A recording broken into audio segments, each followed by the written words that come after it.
मेरे पापा को छोड़ दो, मैं तुम्हें 1 हफ्ते में पैसे वापस कर दूँगी। वो बोली तो नितेश के इशारे पर उसका शराबी पिता प्रेमराज को छोड़ दिया गया। नितेश सिगरेट का गहरा कस लेकर उसके सामने आया और धुआँ उसके मुँह पर छोड़ दिया। जानती हो ना, पैसे वापस नहीं मिले तो तुम्हारे पापा की जगह तुम्हें सज़ा मिलेगी। नितेश की बात पर वह हल्की कड़वी मुस्कान के साथ बोली, मुझे पता है तुम मुझे मार दोगे। उस पर नितेश सिर हिलाया, नहीं, तुम्हारी सजा कुछ और होगी। उसकी गहरी नजरें उसके चेहरे को देख रही थी, फिर वो मुड़ गया। वह अपने शराबी पिता को लेकर वहां से चली गई।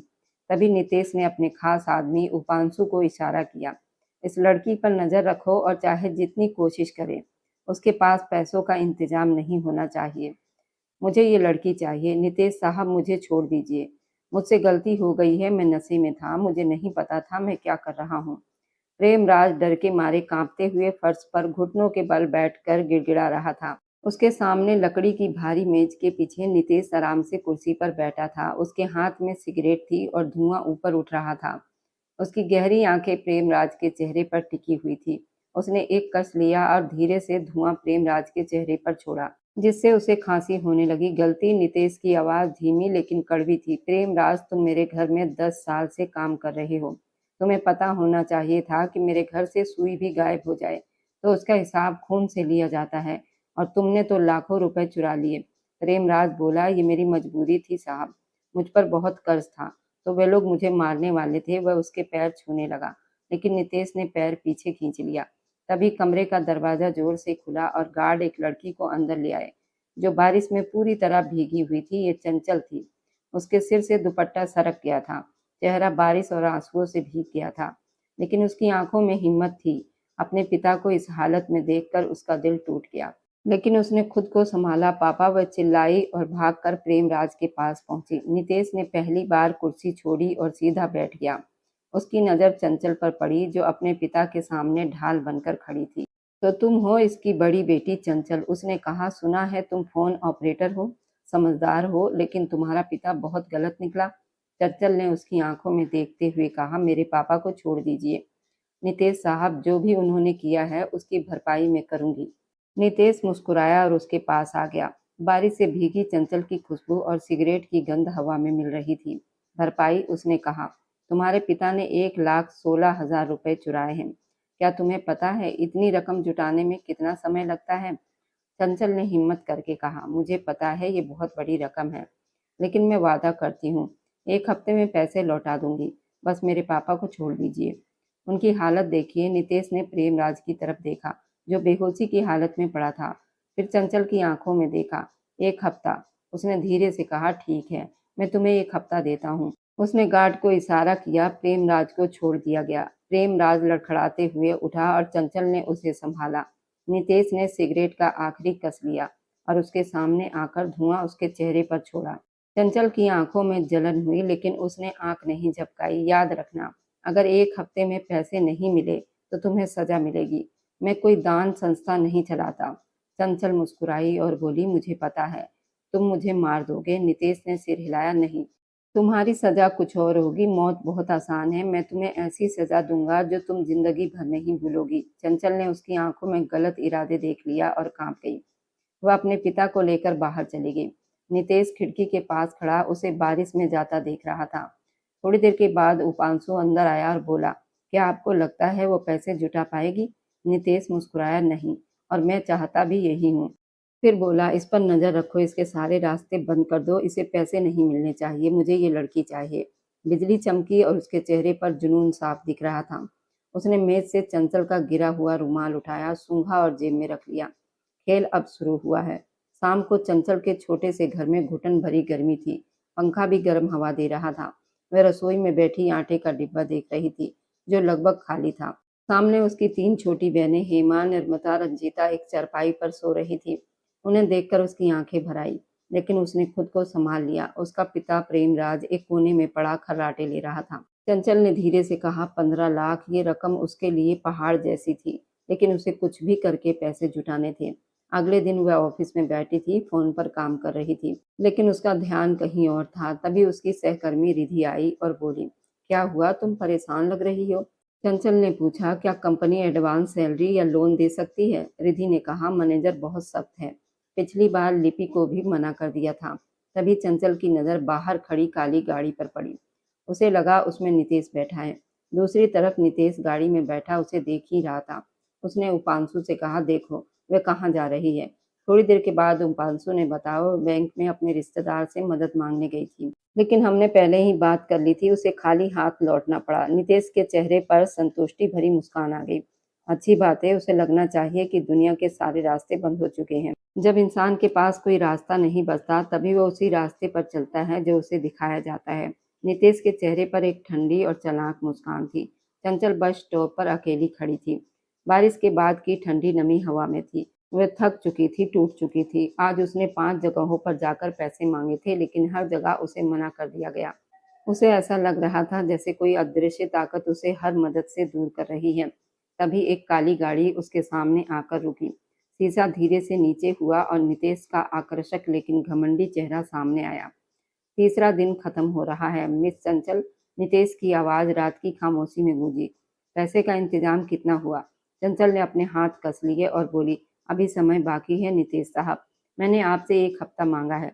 नितेश गाड़ी से उतरा, उसके पास आकर खड़ा हो गया। वह इतना लंबा था कि चंचल को ऊपर देखकर बात करनी पड़ी। उसके महंगे इत्र की खुशबू चंचल को परेशान करने लगी। तुम्हारी हिम्मत की तारीफ करनी पड़ेगी, उसने उसके करीब झुककर कहा, लेकिन हिम्मत से पेट नहीं भरता और खर्च भी नहीं चलता। तुम यहाँ बस का इंतजार कर रही हो, जबकि तुम्हारे घर में शायद आज खाना भी नहीं बना होगा। चंचल की आंखों में गुस्सा आ गया। उसने कहा, आपको मेरे घर की चिंता करने की जरूरत नहीं है। मैं अपनी बहनों को भूखा नहीं सोने दूंगी। नितेश हंस पड़ा और बोला, क्या सच में? तुम एक फोन ऑपरेटर हो चंचल? 16 लाख तुम्हारी कई सालों की कमाई है। तुम किस दुनिया में जी रही हो? चंचल ने गुस्से में कहा, मैं अपनी मेहनत पर भरोसा करती हूँ। आप जैसे लोगों की तरह दूसरों की मजबूरी का फायदा नहीं उठाती। ये सुनकर नितेश का चेहरा सख्त हो गया। उसने चंचल का हाथ कसकर पकड़ लिया और बोला, तुम्हें अंदाजा भी है तुम किससे बात कर रही हो?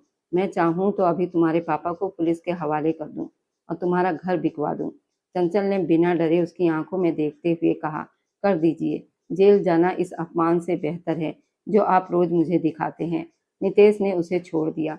उसकी आंखों में एक अजीब सी सोच थी। वह इस लड़की को तोड़ना चाहता था, लेकिन उसकी हिम्मत उसे प्रभावित कर रही थी। 4 दिन बाकी है, उसने गाड़ी में बैठते हुए कहा। देखते हैं तुम्हारा स्वाभिमान तुम्हें कहाँ तक ले जाता है। गाड़ी तेजी से चली गई और पीछे धूल और चंचल की चुप आंसुओं को छोड़ गई। चंचल जब घर पहुंची तो देखा कि हेमा तेज बुखार में जल रही थी। नम्रता रोते हुए बोली, दीदी हेमा बहुत बीमार है और पापा भी होश में नहीं है। हम क्या करें? चंचल के पास दवा के पैसे भी नहीं बचे थे। उसने पर्स देखा तो सिर्फ 200 रुपए थे। उसे नितेश की बात याद आ गई, शायद आज तुम्हारे घर में खाना भी नहीं बना होगा। उसने आसमान की ओर देखा और भगवान से पूछा, मैं क्या करूं?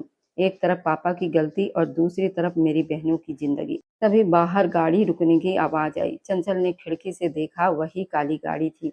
नितेश बाहर नहीं आया, लेकिन उसका आदमी उपांशु हाथ में एक बड़ा थैला लेकर अंदर आ गया और बोला, ये साहब ने भेजा है, इसमें खाना और हेमा के लिए दवाई है। चंचल ने गुस्से में कहा, इसे वापस ले जाओ, हमें इसकी मदद नहीं चाहिए।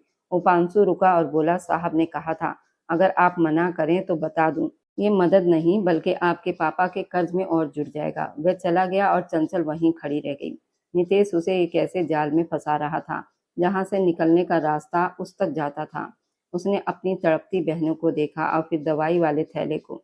उसका स्वाभिमान हार रहा था और उसका प्यार जीत रहा था। उसने दवाई उठा ली। दूर खड़ी गाड़ी में बैठे नितेश ने सिगरेट का कस लिया और मुस्कुराया। पहला कदम चंचल, तुमने मेरा दिया हुआ खाना खा लिया, अब तुम दूर नहीं जा सकोगी। उसकी मुस्कान और गहरी हो गई। 7 दिन गुजर गए और आज का दिन चंचल के लिए बहुत भारी था। पिछले 6 दिन से वह पागलों की तरह शहर में दौड़ रही थी। उसने अपनी बचत खत्म कर दी, अपनी माँ की बची हुई सोने की बालियां बेच दी और ऑफिस में भी पैसे मांगने की कोशिश की, लेकिन कुछ नहीं हुआ।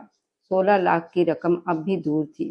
नितेश के बनाए जाल इतने मजबूत थे कि वह जहां भी मदद मांगती वहां पहले ही मना हो जाता।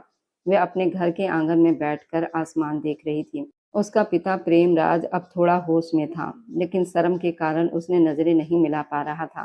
प्रेमराज बोला, बेटी मुझे पुलिस के हवाले कर दे, मेरी वजह से तू बदनाम हो रही है। चंचल ने उसका हाथ पकड़कर कहा, नहीं पापा, मैं आपको इस उम्र में जेल नहीं जाने दूंगी। मैं नितेश के पास जा रही हूँ, शायद कोई रास्ता निकले। उसने खुद को दिलासा दिया। नितेश की कपड़ा मिल शहर की सबसे बड़ी मिलों में से थी। मशीनों की आवाज़ दूर तक सुनाई देती थी, लेकिन उसके दफ्तर में पूरी शांति थी। वह अपनी बड़ी कांच की मेज पर बैठा डिजाइन देख रहा था। उसे पता था कि आज शिकार खुद आएगा। तभी दरवाजे पर दस्तक हुई और उसका सेक्रेटरी अंदर आया और बोला, सर, एक लड़की आई है, नाम चंचल है। नितेश ने घड़ी देखी और कहा, उसे अंदर भेजो। चंचल अंदर आई तो उसका दिल घबरा गया। ये दफ्तर उसके पूरे घर से भी बड़ा था। दीवारों पर सुंदर चित्र लगे थे। सामने नितेश बैठा था। चंचल के कपड़े साधारण थे, बाल बिखरे थे और चेहरा थका हुआ था, लेकिन उसके अंदर अब भी हिम्मत थी। नितेश ने इशारे से उसे बैठने को कहा, लेकिन वह खड़ी रही और मेज पर एक छोटा सा लिफाफा रख दिया। उसमें कुछ पैसे हैं। ये मैंने अपनी माँ की निशानी बेचकर अपनी कमाई से जुटाए हैं। बाकी के लिए मुझे थोड़ा समय चाहिए। नितेश ने लिफाफा छुआ तक नहीं और बोला, मैंने 16 लाख मांगे थे और तुम ये छोटी रकम लेकर आई हो। चंचल ने कहा, मैं मेहनत करूंगी, 2 नौकरियां कर लूंगी, आपका हर पैसा चुका दूंगी। नितेश उठकर उसके पास आया और बोला, तुम्हारी 2 नौकरियां भी तुम्हें 16 लाख नहीं दे सकती। तुम्हारे पापा ने बड़ा अपराध किया है। मैं चाहूं तो अभी पुलिस बुला सकता हूँ। चंचल ने तुरंत उसका हाथ पकड़ लिया और बोली, ऐसा मत कीजिए, मेरी बहनें टूट जाएंगी। फिर उसने हाथ जोड़ दिया। नितेश ने थोड़ी नरमी से कहा, ठीक है, मैं तुम्हें एक रास्ता देता हूँ। मुझे अपनी मील के लिए एक भरोसेमंद निजी सहायक चाहिए, जिस पर मेरा पूरा नियंत्रण हो। तुम कल से यहाँ काम करोगी। चंचल चौंक गई और बोली, लेकिन मैं तो फोन ऑपरेटर हूँ, मुझे कुछ नहीं आता। नितेश बोला, ये सिखाना मेरा काम है। उसने फाइल दिखाते हुए कहा, तुम्हारी तनख्वाह अच्छी होगी, लेकिन उसका बड़ा हिस्सा कर चुकाने में जाएगा। तुम तब तक यहाँ काम करोगी जब तक आखिरी पैसा नहीं चुकता हो जाता।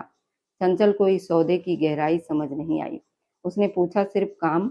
नितेश मुस्कुराया और बोला, हाँ, सिर्फ काम, लेकिन तुम्हें हर समय मेरे आदेश मानने होंगे। अगर मैं कहूँ रात में भी काम करना है तो करना होगा। बताओ, मंजूर है? चंचल ने गहरी सांस ली। उसे पता था ये एक सुनहरा पिंजरा है, लेकिन उसके पास कोई और रास्ता नहीं था। उसने धीमे से कहा, मंजूर है। नितेश ने कागज को आगे बढ़ाया और कहा कि इस पर साइन करो। चंचल ने कांपते हाथों से साइन कर दिए। उसे लगा जैसे उसने अपनी आज़ादी नितेश के नाम कर दी हो। नितेश ने कागज वापस लेकर दराज में रख दिया।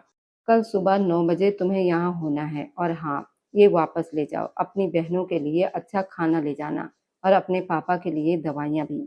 मैं नहीं चाहता कि मेरी असिस्टेंट परेशान हालत में दफ्तर आए।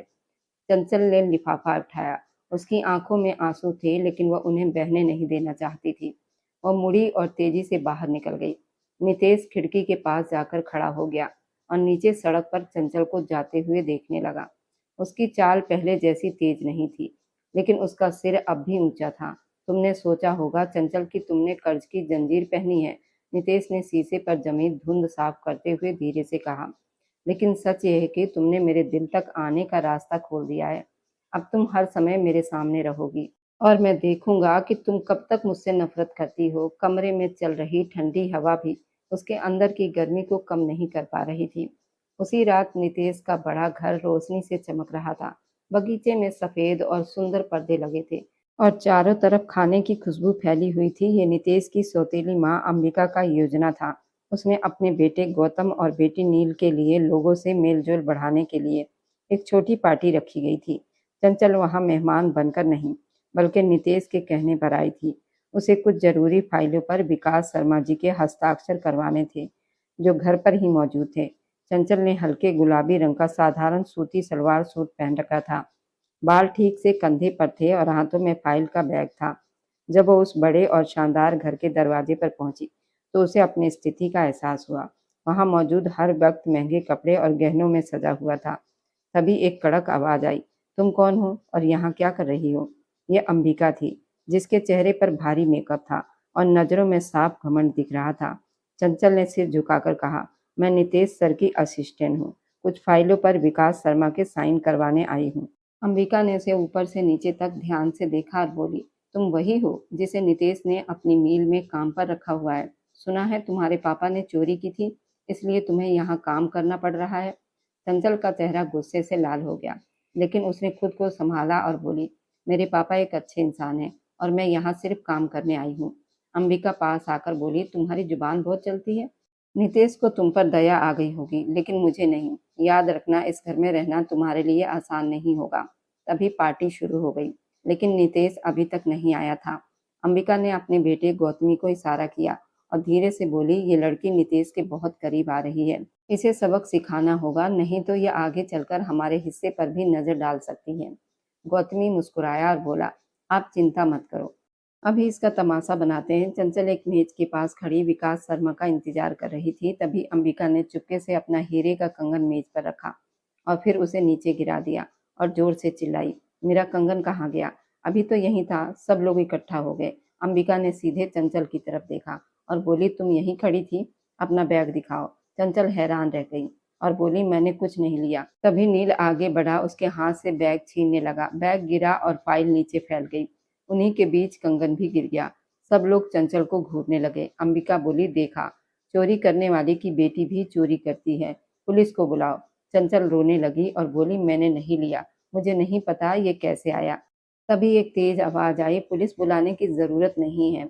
सब चुप हो गए। नितेश वहां आ गया था। उसने कंगन देखा और फिर चंचल की तरफ देखा। अंबिका बोली, देखो इस लड़की ने क्या किया।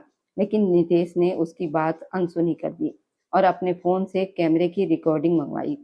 कुछ ही पल में वीडियो सामने आ गया, जिसमें साफ दिख रहा था कि अंबिका ने खुद कंगन गिराया था। सब लोग चुप हो गए। नितेश ने धीमी लेकिन सख्त आवाज में कहा, कंगन गिरा नहीं था, गिराया गया था। उसने चंचल की तरफ देखकर कहा, तुम सिर्फ मेरी कर्मचारी नहीं हो, बल्कि मेरे दफ्तर की पहचान हो।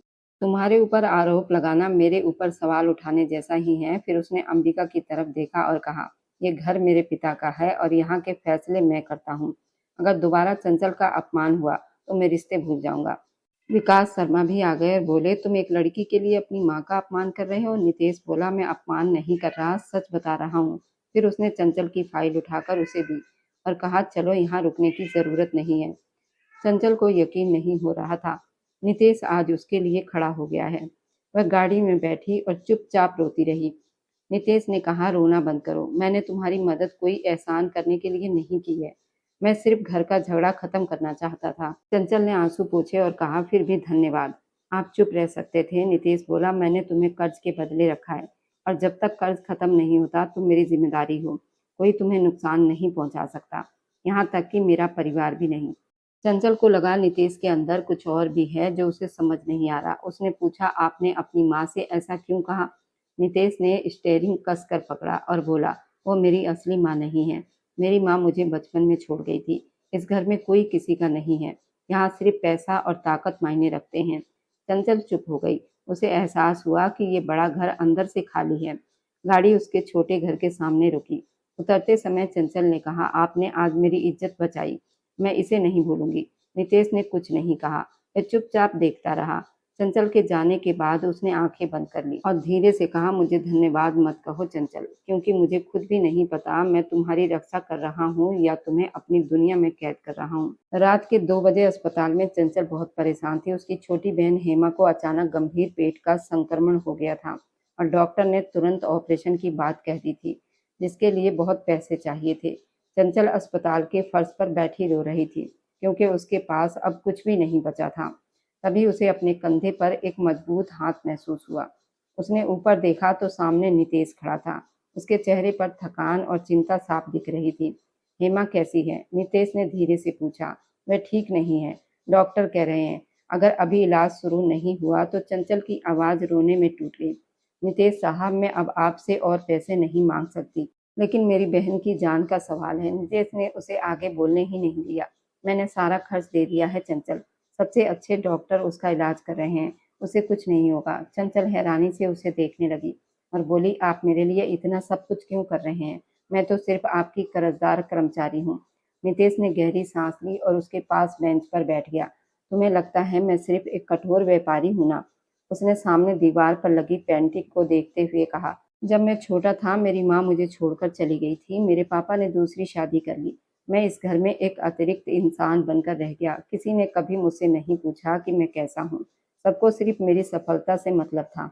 उसने चंचल की आंखों में देखा, जहां अब आंसुओं की जगह हैरानी थी। मैंने तुम्हें अपनी बहनों के लिए तड़पते देखा तो मुझे अपना बचपन याद आ गया। काश मेरे लिए भी कोई ऐसे ही खड़ा होता। मैं कठोर नहीं चंचल, मैं बस एक ऐसा इंसान हूँ जो भावनाओं से डरता है क्योंकि मुझे अपनों से ही चोट मिली है। चंचल को पहली बार नितेश के महंगे कपड़ों के पीछे छिपा एक अकेला बच्चा दिखा। उसने बिना सोचे उसका हाथ पकड़ लिया और बोली, आप अकेले नहीं हैं नितेश साहब, आपके अंदर एक अच्छा इंसान है। नितेश ने उसका हाथ नहीं हटाया। उस पल अस्पताल के शांत गलियारे में दो अजनबी एक दूसरे के दर्द को समझ रहे थे और बिना बोले उनके बीच एक रिश्ता बनने लगा। 2 हफ्ते के बाद हेमा ठीक होकर घर आ गई और चंचल और नितेश के बीच एक अनकहा रिश्ता बन चुका था। नितेश अब अक्सर उसके लिए दफ्तर में खाना मंगवाता और उसे घर छोड़ने भी जाता, लेकिन ये नज़दीकी अंबिका और गौतमी को पसंद नहीं आ रही थी। गौतमी ने एक चाल चली। उसने चंचल के पिता प्रेमराज को एक सस्ते होटल में बुलवा लिया और उसे खूब शराब पिलाई। फिर बोला, आपको पता है नितेश आपकी बेटी को क्यों पास रखता है?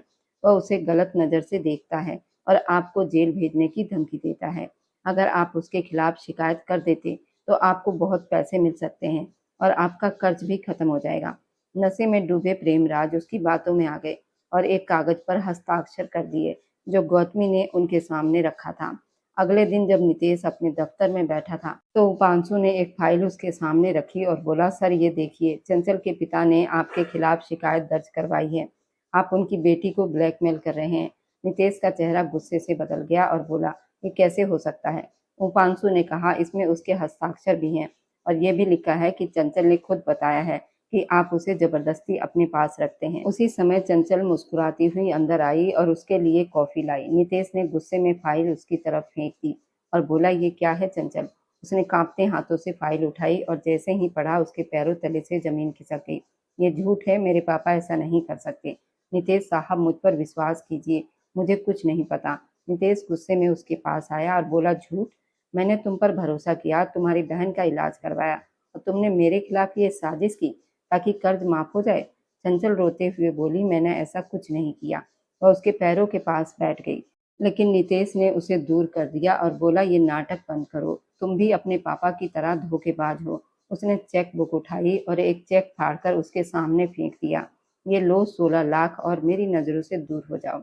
आज से तुम नौकरी से निकाली जाती हो।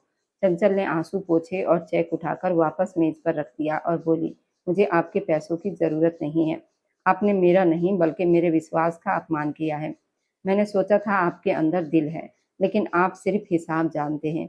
वह बिना पीछे देखे चली गई। नितेश ने गुस्से में सब सामान फेंक दिया, लेकिन उसे खालीपन महसूस हो रहा था, जैसे उसने कुछ बहुत कीमती खो दिया हो। 3 दिन बीत गए।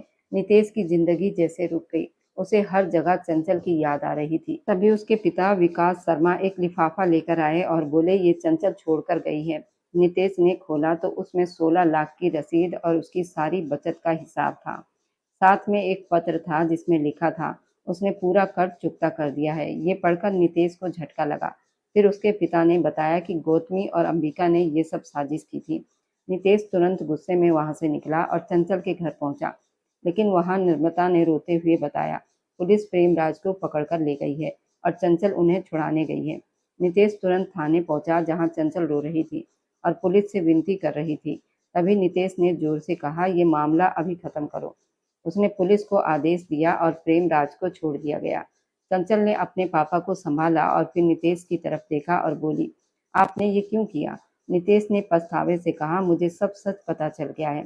चंचल ने कड़वी मुस्कान के साथ कहा, तो क्या आपको सच जानने के लिए सबूत चाहिए था? मेरी बात पर भरोसा नहीं था? नितेश के पास कोई जवाब नहीं था। उसने कहा, मुझसे गलती हो गई, मुझे माफ कर दो। चंचल ने अपने पापा का हाथ कसकर पकड़ा और बोली, माफी? आपने मुझे और मेरे परिवार को बहुत दुख दिया है। क्या एक माफी सब ठीक कर सकती है? वह अपने पापा को लेकर थाने से बाहर निकलने लगी तो नितेश उसके पीछे भागा और बोला, चंचल बारिश हो रही है, तुम इस हालत में कहाँ जाओगी? मेरी गाड़ी में बैठ जाओ, मैं तुम्हें घर छोड़ देता हूँ। चंचल रुकी और मुड़कर उसकी आंखों में देखा और बोली, नितेश साहब, उस दिन आपने कहा था कि तुम्हारी सजा कुछ और होगी। आज मैं आपको आपकी सजा देती हूँ। मैं आपके 16 लाख वापस कर चुकी हूँ, लेकिन जो भरोसा आपने तोड़ा है उसे अब दुनिया की कोई दौलत वापस नहीं ला सकती। आज के बाद आप कभी मेरे सामने मत आइएगा। ये कहकर वह अपने पापा को लेकर एक रिक्शा में बैठ गई और चली गई। नितेश वहीं बारिश में भीगता खड़ा रहा। उसे पहली बार एहसास हुआ कि असली गरीबी पैसे की नहीं, बल्कि किसी का विश्वास खो देने की होती है। उसने आसमान की ओर देखा जहाँ बिजली चमक रही थी और धीरे से बोला, मैं तुम्हें खोने नहीं दूंगा चंचल, चाहे मुझे खुद ही क्यों न बदलना पड़े। 1 महीना बीत गया। चंचल ने एक स्कूल में अध्यापिका की नौकरी शुरू कर दी थी। अपनी टूटी हुई जिंदगी को फिर से संभालने की कोशिश कर रही थी। उसने नितेश से हर तरह का संपर्क खत्म कर दिया। उसका पापा प्रेमराज अब एक सुधार केंद्र में था, जिसका इंतजाम नितेश ने चुपचाप किया था, ताकि वह शराब छोड़कर एक अच्छा इंसान बन सके। एक शाम जब चंचल स्कूल से घर लौटी, तो उसने देखा कि उसके घर के बाहर वही काली गाड़ी खड़ी है। उसका दिल एक पल के लिए रुक गया और जैसे ही घर के अंदर गई, उसके कदम वहीं रुक गए। आंगन में नितेश बैठा था, लेकिन वह अकेला नहीं था। उसके साथ उसके पापा विकास शर्मा और एक महिला थी, जिनकी आंखों में नितेश जैसी चमक थी। वह उसकी असली माँ इंदुमती थी, जिन्हें नितेश कई साल बाद वापस लाया था। चंचल को देखते ही नितेश खड़ा हो गया। उसके चेहरे पर अब पहले जैसा घमंड नहीं था, बल्कि उसमें सच्चाई और शांति थी। चंचल ने खुद को संभालते हुए पूछा, तुम यहाँ क्यों आए हो? हालांकि उसकी आवाज में पहले जैसी कठोरता नहीं थी। नितेश के पापा आगे बढ़े और बोले, बेटी, हम यहाँ माफी मांगने और नई शुरुआत करने आए हैं। नितेश ने अपनी सारी गलतियां सुधार ली। उसने गौतमी और अंबिका को घर से अलग कर दिया और अपनी माँ को भी वापस ले आया। नितेश चुपचाप चंचल के पास आया। उसने एक छोटा सा डिब्बा निकाला और खोल कर दिखाया। इसमें वही सोने की बालियां थी जो चंचल ने अपनी माँ की निशानी के रूप में बेची थी। उसने धीमी आवाज में कहा, मैंने इन्हें ढूंढ लिया। तुमने कहा था कि कर्ज खत्म हो गया, लेकिन जब मैंने हिसाब किया तो समझ आया, मेरा असली कर्ज तो अब शुरू हुआ है। मेरी जिंदगी, मेरी खुशी, मेरा सुकून, सब कुछ तुम पर निर्भर है। चंचल ने बालियां देखी और फिर नितेश की तरफ देखा और बोली, मैंने आपसे कोई बदला नहीं मांगा था। नितेश ने कहा, मैं बदला नहीं दे रहा चंचल, मैं खुद को तुम्हारे हवाले कर रहा हूँ। इतना कहकर वह सबके सामने उसके सामने घुटनों के बल बैठ गया। उसका हाथ पकड़ लिया और बोला, तुमने मुझे पत्थर से इंसान बना दिया। क्या तुम ऐसे इंसान को स्वीकार करोगी जो अभी भी सीख रहा है प्यार कैसे किया जाता है? चंचल की आंखों से आंसू बहने लगे। उसने देखा उसकी बहनें हेमा, नर्मदा, रंजीता दरवाजे के पीछे खड़ी मुस्कुरा रही हैं। उसे समझ आया कि नितेश ने सिर्फ उसके पापा का इलाज नहीं करवाया, बल्कि उसकी बहनों का दिल भी जीत लिया है। चंचल ने धीरे से सिर हिलाया और हाँ कह दिया। फिर जैसे सब कुछ बदल गया और शादी की तैयारी शुरू हो गई। हिंदू रीति रिवाज के अनुसार मंडप सजा हुआ था। चारों तरफ फूलों की खुशबू थी। पंडित जी मंत्र पढ़ रहे थे। चंचल ने लाल रंग की साड़ी पहनी थी और नितेश ने क्रीम रंग की शेरवानी पहनी थी। दोनों ने अग्नि के सामने 7 फेरे लिए और एक दूसरे को जीवन भर साथ निभाने का वचन दिया। चंचल ने एक नज़र दूर खड़े अपने पापा प्रेमराज को देखा, जो साफ कपड़ों में स्वस्थ और खुश दिख रहे थे। फिर उसने नितेश की तरफ देखा, जो उसे ऐसे देख रहा था जैसे वह उसके लिए दुनिया की सबसे अनमोल चीज हो। शादी के बाद नितेश चंचल के पास आया और धीरे से उसके कान में बोला, याद है उस दिन मैंने कहा था कि तुम्हारी सजा कुछ और होगी? चंचल मुस्कुराई, बोली, हाँ याद है। नितेश ने उसका हाथ पकड़कर अपने दिल पर रखा, बोला, तुम्हारी सजा ये है, अब तुम्हें पूरी जिंदगी इस दिल में रहना होगा। यहाँ से निकलने का कोई रास्ता नहीं है। चंचल हंस पड़ी। चारों तरफ खुशियों का माहौल फैल गया। नितेश, जो पहले सिर्फ पैसे और फायदे की भाषा समझता था, आज प्यार के सामने अपना घमंड हार कर जिंदगी की सबसे बड़ी जीत हासिल कर चुका था। आसमान में चमकते तारे जैसे इस नए जोड़े को आशीर्वाद दे रहे थे। रात गहरी हो चुकी थी। कमरे में आज नितेश बैठा चंचल का इंतजार कर रहा था। चंचल की बहनें उसे हंसते हुए उसके कमरे में जाने के लिए तैयार कर रही थी। आज मौसम भी बहुत सुहाना था। बाहर तेज बारिश हो रही थी और आज उनकी शादी की पहली रात थी। नितेश बेचैन दिल लिए बिस्तर पर बैठा था। उसने अपना दिल बहुत पहले ही चंचल को दे दिया था और आज वो पल आ गया था। वह खुद को संभाल पाना उसके लिए मुश्किल हो रहा था। जैसे ही चंचल कमरे में आई, तो वह कुछ पल उसे देखता ही रह गया और फिर उसे प्यार से अपने पास कर लिया। उसने चंचल को धीरे से बिस्तर पर बिठाया और करीब आकर उसके चेहरे को निहारने लगा। उसके स्पर्श में जल्दबाजी नहीं, बल्कि अपनापन और चाहत थी। चंचल भी उसके इस स्नेह में खोती चली गई। नितेश ने धीरे से कहा कि वो बस उसके करीब रहना चाहता है और उसे महसूस करना चाहता है। चंचल भी उसके सीने से लग गई। दोनों के बीच गहरा प्रेम और विश्वास था। कमरे में हल्की खामोशी, बाहर बारिश की आवाज। दोनों की धड़कनें एक साथ मिलकर एक खास एहसास बना रही थी। उस रात दोनों ने अपने नए जीवन की शुरुआत प्यार और सम्मान के साथ की। इस तरह कई दिन बीत गए। हेमा ने ग्रेजुएशन के बाद नौकरी शुरू कर दी थी, लेकिन वह अब रोज देर से घर आने लगी थी। जब चंचल उससे पूछती तो वह कोई न कोई बहाना बना देती। एक दिन चंचल ने उसकी इस आदत को देखकर नितेश से मदद मांगी और कहा कि तुम्हें हेमा पर नज़र रखनी होगी, क्योंकि वो बहुत देर से घर आती है और एक दिन तो आई भी नहीं थी। नितेश ने अपने लोगों से पता करवाया तो उसे पता चला कि उसके सौतेला भाई गौतम हेमा से मिल रहा है। यह सुनकर नितेश हैरान रह गया, लेकिन जब पूरी जानकारी मिली तो पता चला दोनों सच में एक दूसरे से प्यार करते हैं। जब ये बात घर में पहुंची तो नितेश के पिता विकास शर्मा ने गौतम को बुलाकर कहा, अगर तुम सच में उससे प्रेम करते हो तो छुपकर मिलने से कोई फायदा नहीं है, तुम उससे शादी कर सकते हो। ये सुनकर माहौल बदल गया और खुशी फैल गई। विकास शर्मा ने हेमा को अपने घर की बहू के रूप में स्वीकार कर लिया। गौतम और हेमा की पहली मुलाकात तब हुई थी जब गौतम अपने पिता को छोड़ने गया था और वहीं उसने पहली बार हेमा को देखा था। उसी दिन से दोनों के मन में एक अलग सा एहसास जागा और धीरे धीरे उनकी मुलाकातें बढ़ने लगी। फिर दोनों के बीच सच्चा प्यार हो गया। शुरुआत में गौतम की सोच ठीक नहीं थी, लेकिन समय के साथ उसे रिश्ते की सच्चाई समझ आई और वह बदल गया। अब वो हेमा के बिना नहीं रह सकता था। जल्दी ही दोनों की शादी पूरे हिंदू रीति रिवाज के साथ करवाई गई और वे खुश रहने लगे। इधर गौतम की बहन नील की कहानी भी शुरू हुई। नील कॉलेज में पढ़ाई करती थी और वहीं उसकी मुलाकात एक सरल और समझदार लड़के से हुई। शुरुआत में दोनों की बातचीत सिर्फ पढ़ाई तक सीमित थी। वे लाइब्रेरी में साथ बैठते नोट्स समझा करते थे और धीरे धीरे उनकी दोस्ती गहरी हो गई। एक दिन कॉलेज के सांस्कृतिक कार्यक्रम में दोनों ने साथ काम किया और उसी दौरान उन्हें एहसास हुआ कि वे एक दूसरे के लिए बहुत खास हैं। एक बारिश भरे दिन जब नील कॉलेज से बाहर निकली तो वह लड़का उसके पास आया और अपनी छतरी उसके साथ साझा की। उसी पल दोनों के दिल करीब आ गए। उनकी दोस्ती प्यार में बदल गई। नील ने अपने परिवार को सब कुछ बता दिया। विकास शर्मा ने समझदारी से उस लड़के और उसके परिवार को जाना और फिर पूरे हिंदू रीति रिवाज से नील की शादी भी उसी लड़के से करवा दी। इस तरह परिवार में खुशियां बढ़ती चली गई। नितेश और चंचल अपने जीवन में खुश थे। गौतम और हेमा अपने रिश्ते में सच्चा प्रेम निभा रहे थे और नील भी अपने नए जीवन में खुश थी। विकास शर्मा अपने पूरे परिवार को साथ लेकर चल रहे थे। नितेश की माँ पहले से ही समझदार और स्नेही थी और अब अंबिका भी बदल चुकी थी। वह शांत रहने लगी थी और घर में किसी तरह का तनाव नहीं होने देती थी। इस तरह इस परिवार में खुशियां ही खुशियां फैल गई और हर रिश्ता प्यार और विश्वास से मजबूत हो गया। अगर आज की कहानी ने आपके दिल के किसी कोने को छू लिया हो, तो आगे आने वाली रोमांच से भरी दिलचस्प कहानी के सफ़र में मेरे साथ बने रहने के लिए मेरे चैनल को लाइक और सब्सक्राइब करते जाएं।